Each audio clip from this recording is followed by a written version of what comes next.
حضور اکرم صلی اللہ علیہ وآلہ وسلم کا ارشاد ہے،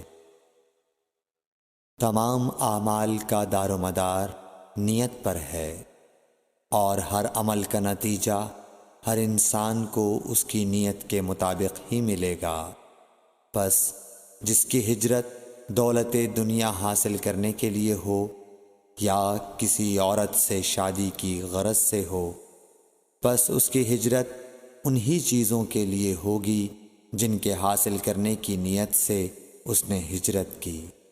حضور اکرم صلی اللہ علیہ وآلہ وسلم نے فرمایا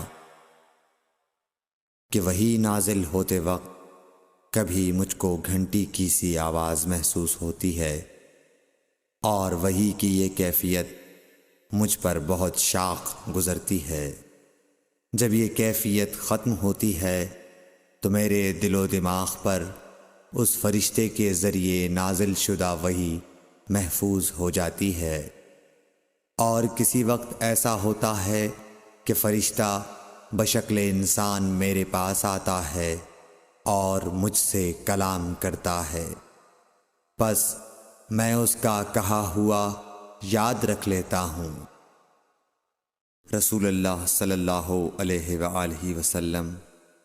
سب لوگوں سے زیادہ جواد سخی تھے، اور رمضان میں دوسرے اوقات کے مقابلے میں جب جبرائیل علیہ السلام آپ صلی اللہ علیہ وآلہ وسلم سے ملتے بہت ہی زیادہ جود و کرم فرماتے۔ جبرائیل علیہ السلام رمضان کی ہر رات میں آپ صلی اللہ علیہ وآلہ وسلم سے ملاقات کرتے اور آپ کے ساتھ قرآن کا دورہ کرتے۔ غرض حضرت صلی اللہ علیہ وآلہ وسلم لوگوں کو بھلائی پہنچانے میں بارش لانے والی ہوا سے بھی زیادہ جود و کرم فرمایا کرتے تھے۔